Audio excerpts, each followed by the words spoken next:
जनवरी 2024 से 50% महंगाई भत्ता देय होगा। पूर्व में राज्य कर्मचारी एवं पेंशनर को 46% महंगाई भत्ता दिया जा रहा था, हमने 4% बढ़ा करके इसको 50% किया है। हमारे इस निर्णय का लाभ लगभग 8 लाख कर्मचारियों एवं 4,40,000 पेंशनर्स को मिलेगा। बढ़े हुए महंगाई भत्ते का लाभ राज्य कर्मचारियों व पेंशनर्स के अतिरिक्त पंचायत समिति तथा जिला परिषद के कर्मचारियों को भी देय होगा। इस क्रम में कर्मचारियों को वेतन माह मार्च 2024 देय अप्रैल 2024 से बढ़े हुए महंगाई भत्ते का नकद भुगतान किया जाएगा तथा दिनांक 1/1/24 से 29/2/24 की राशि संबंधित कर्मचारियों के सामान्य प्रावधायी निधि, सामान्य प्रावधायी निधि 2004, सामान्य प्रावधायी निधि SAV खाते में जमा की जाएगी। राज्य कर्मचारियों को संबल देने के लिए राज्य सरकार इस बढ़ोतरी पर सालाना करीब 1640 करोड़ रुपए का इस पर व्यय आएगा। इसी तरह से डीजल में हमारा जो है कल 15 तारीख से सुबह 6 बजे पेट्रोल डीजल की रेट कम हो जाएगी और इसका लगभग 1500 करोड़ रुपए का भार राज्य सरकार पर आएगा। मित्रों, अगर मैं बात करूं 3 महीने की, तो आपने देखा होगा 3 महीने के अंदर लगातार पेपर लीक के मामलों को त्वरित जांच करने के लिए, दोषियों के खिलाफ सख्त कार्रवाई करने के लिए राज्य सरकार ने जो जनता के बीच में वायदा किया था और आपके सामने मैंने यहां से ही बैठ करके 16 दिसंबर को SIT के गठन की घोषणा आपके सामने यही मैंने की थी। उस SIT ने जिस तरह से काम किया है वो आपके सामने है। परीक्षाओं में कुल 13 प्रकरणों में पेपर लीक की जांच की जा रही है तथा गठन से लेकर अब तक लगभग 63 आरोपियों को गिरफ्तार किया है। राज्य में संगठित अपराध और प्रभावी नियंत्रण अपराधियों के विरुद्ध सख्त कार्रवाई किए जाने हेतु राज्य स्तर पर एक विशेष दल हमने एंटी गैंगस्टर टास्क फोर्स का गठन भी किया है, जो हमारे ADG दिनेश MN अतिरिक्त महानिदेशक पुलिस अपराध शाखा के नेतृत्व में काम कर रही है। पुलिस द्वारा चलाए जा रहे विशेष अभियान आपने देखा है 5/1/2024 से 25/2/24 तक की गई कार्रवाई भी लगातार आपने अपने टेलीविजन के माध्यम से और अपने प्रिंट मीडिया के माध्यम से आपने बताई है। मैं अगर बात करूं 9,371 आदतन अपराधी, 10,092 टॉप, 646 इनामी, 4,295 स्थायी वारंटियों को तथा 46 उद्घोषित अपराधियों को गिरफ्तार किया गया था। इसी तरह से लगातार आप देख रहे हैं। आपने दोबारा बता दीजिए अपराधियों 9,371 आदतन अपराधी, 1,092 टॉप, 646 इनामी, 4,295 स्थायी वारंटी है और 46 उद्घोषित अपराधियों को गिरफ्तार किया। अवैध बजरी खनन के 602 प्रकरण दर्ज कर 420 व्यक्तियों को गिरफ्तार किया एवं 45,893 टन अवैध बजरी जब्त की गई। अवैध शराब के 3118 प्रकरण दर्ज किए, 2921 व्यक्तियों को गिरफ्तार एवं 2.40 लाख लीटर अवैध शराब जब्त की गई। इसी तरह मादक पदार्थों के विरुद्ध 619 प्रकरण दर्ज कर 732 व्यक्तियों को गिरफ्तार किया। 57.51 करोड़ रुपए के मादक पदार्थ जब्त किए। अवैध आग्नेय अस्त्रों के विरुद्ध 239 प्रकरण दर्ज किए। 312 व्यक्तियों को गिरफ्तार किया गया। 306 अवैध आग्नेयास्त्र और 821 अवैध कारतूस बरामद किए। सभी पुलिस स्टेशनों में महिला डेस्क स्थापित करने के क्रम में शेष रहे 174 पुलिस थानों में भी महिला डेस्क की स्थापना कर महिला पुलिसकर्मियों की नियुक्ति की जा चुकी है। यही नहीं मित्रों, बीट सिस्टम है, उसको भी हमने प्रभावी बनाया है। उसको प्रभावी बनाने के लिए हमने साधन संसाधन की बात हमने उनसे कही है। नवीनतम फोटोग्राफर को संकलित करते हुए अपराधियों को प्रोफाइल कर बीट सिस्टम को और अधिक प्रभावी बनाने का कार्य प्रारंभ किया है। इसके अलावा लगातार आप देख रहे हैं जिस तरह से ERCP की हमारी योजना हमने प्रभावी रूप से रखते हुए उसके काम प्रारंभ हुआ है। उसका स्टाफ भी हमने लगा दिया और हमारी जमीन अधिग्रहण की कार्रवाई भी प्रारंभ करने का हमें निर्देशित किया है। ये काम भी हमारा आगे बढ़ा है। जैसा कि आपको बताया, उक्त लिंक परियोजना के द्वारा राजस्थान में पेयजल उद्योग हेतु जल राज्य में 13 जिले माने 21 जिले वर्तमान के, उनको पीने का पानी भी मिलेगा और 2,80,000 हेक्टेयर सिंचाई का भी, और हमारे बीच में रास्ते में पड़ने वाले बांधों को भी उससे भराया जाएगा।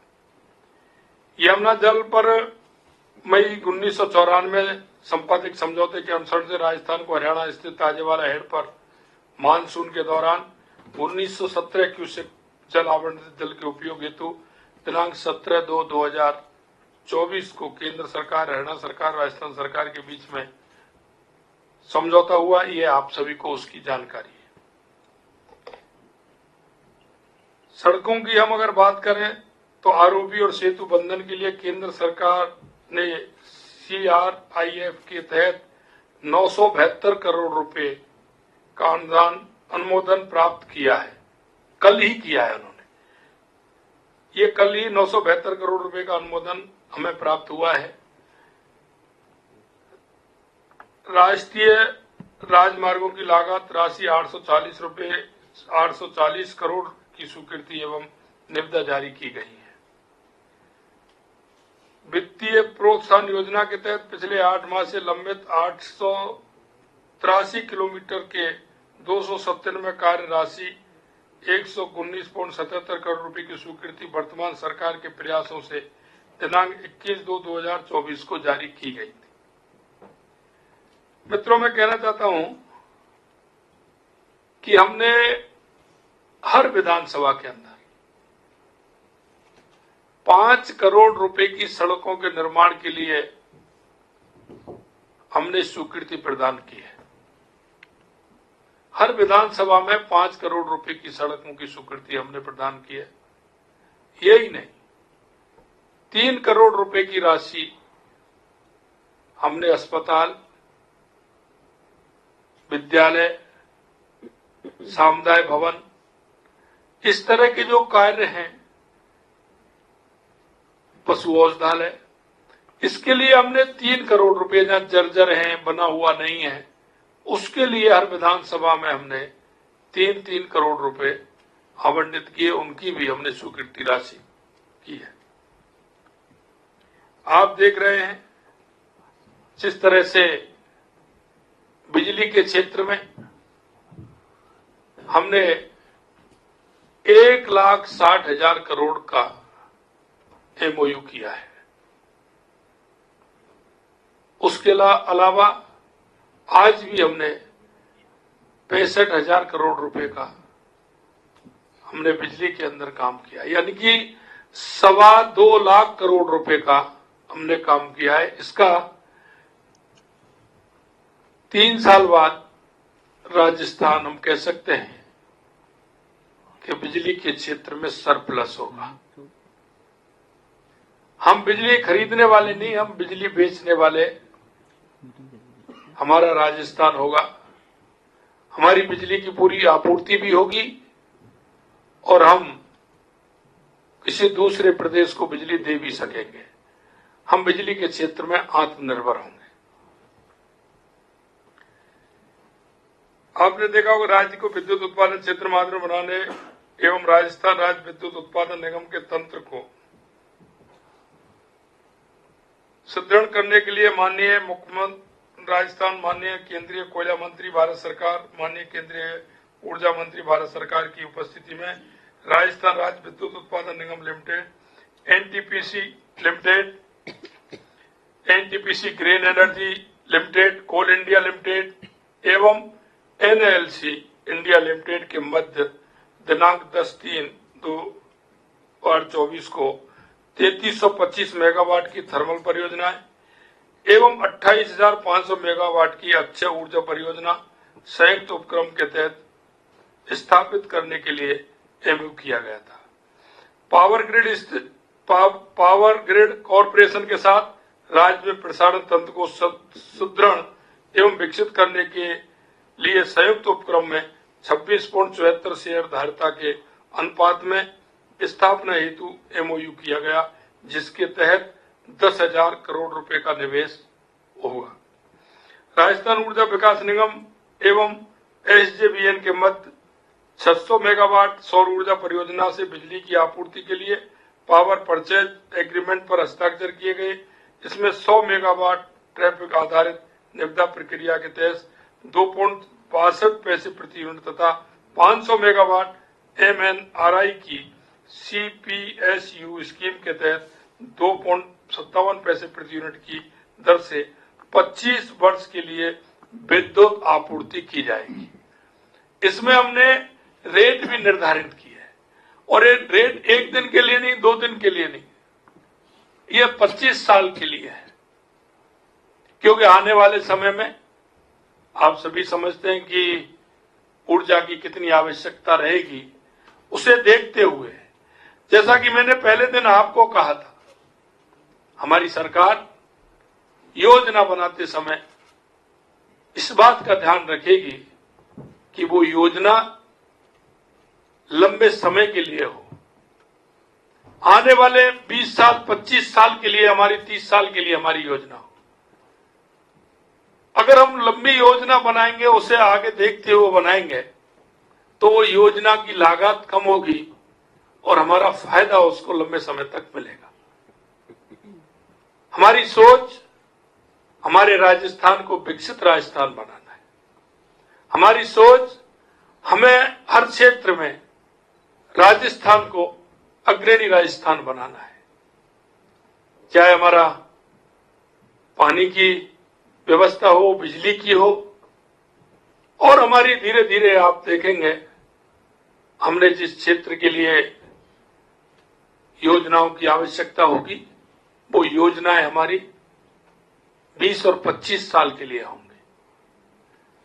मैं आपसे कहना चाहता हूं कि हमारी ये जो कोल आधारित परियोजना 800 मेगावाट सौर ऊर्जा परियोजना ट्रैफिक आधारित निविदा प्रक्रिया माध्यम से करने हेतु प्रक्रिया प्रारंभ कर दी गई है। इन परियोजना को स्थापना से लगभग 64,000 करोड़ रुपए का निवेश अपेक्षित है। इसमें अलग अलग है, 4 हमारी योजना, चारों में अलग अलग है। आज हमारी 65,000 करोड़ रुपए की है। इन सभी को मिलाकर के मैं आपसे कहना चाहता हूं कि इन योजनाओं को हमने जिस तरह से निर्धारित किया है,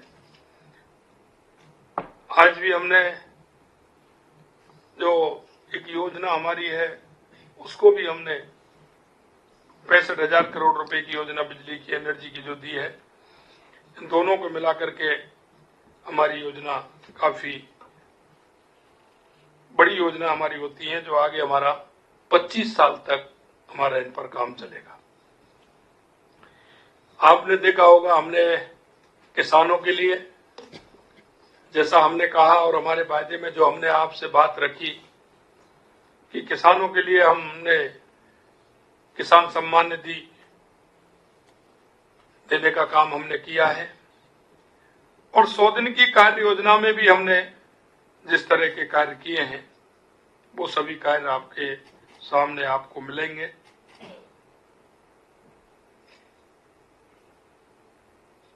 जैसा कि हमने कहा कि हम आंगनबाड़ी कार्यकर्ता, आशा सहयोगिनी, पंचायत के जनप्रतिनिधि, नगर निकाय के जनप्रतिनिधि, उनको 10% वेतन बढ़ाने का काम करेंगे, तो उनका वेतन भी हमने बढ़ाया है। किसानों को यही नहीं, सम्मान निधि के अलावा हमने गेहूं पर 125 रुपए एमएसपी बढ़ाने का काम किया है।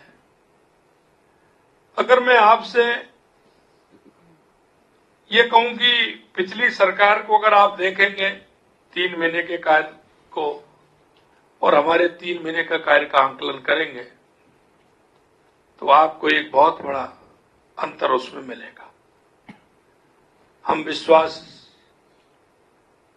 इसी पर करते हैं कि देश के प्रधानमंत्री सम्माननीय नरेंद्र मोदी जी कहते हैं वो करते हैं। भारतीय जनता पार्टी जो कहती है वो करती है। हमने जनता के बीच में जो वायदे किए हैं हम उस एक एक वायदे को समय से पहले पूरा करेंगे।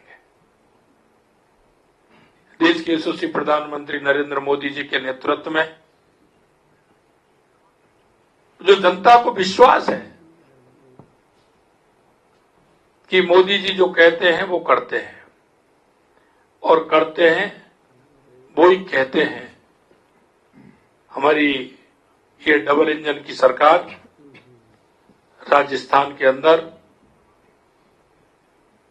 उन सभी वायदों को समय पर पूरा करेगी, ये हम आपको विश्वास दिलाते हैं। 3 महीने के कार्य बहुत हैं, आपको उसकी सूची निश्चित रूप से हमारे मीडिया विभाग से मिलेगी। हम आपको पूरी सूची, क्योंकि बड़ी है, हम आपको उसको देने वाले हैं। और मैं आपसे इतना ही कहना चाहता हूं मित्रों, क्योंकि आप भी हमारी योजनाओं को नीचे तक पहुंचाने का काम कर रहे हैं। आपके माध्यम से हमारी योजनाएं और योजनाओं का आकार नीचे तक जाता है। मैं आपसे यही कहना चाहता हूं कि आप जो माननीय यशस्वी प्रधानमंत्री नरेंद्र मोदी जी कहते हैं, हमारी सरकार उस पर खरा उतरेगी और हमने जो आप जनता के बीच में जो वायदे किए हैं उनको हम पूरा करेंगे। बहुत बहुत धन्यवाद।